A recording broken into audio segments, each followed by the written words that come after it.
Hi, my name's Doug McCooch, and in this video tutorial, we're going to go over how to submit an order in Panel Builder SE.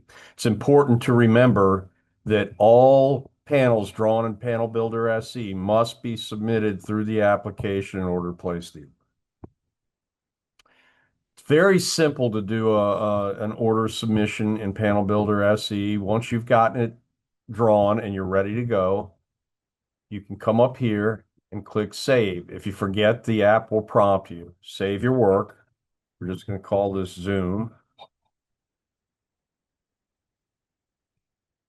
And then hit the Submit Order button. At that point, you can click one of your shipping options. It doesn't really matter if you intend to have a procurement agent reach out to us with a PO. The instructions will be on that.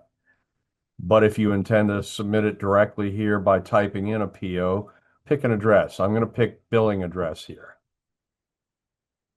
The next thing you can do is either type in your PO number or click this checkbox, hold for PO.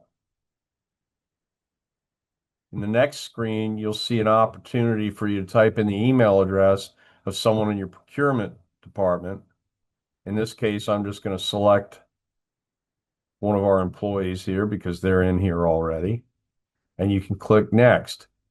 At this point, a copy of the quote for this project will be sent to this email address. They don't need the drawings and they won't get a pile of paperwork, but they will get a request from you to submit an order based on the quote that they receive.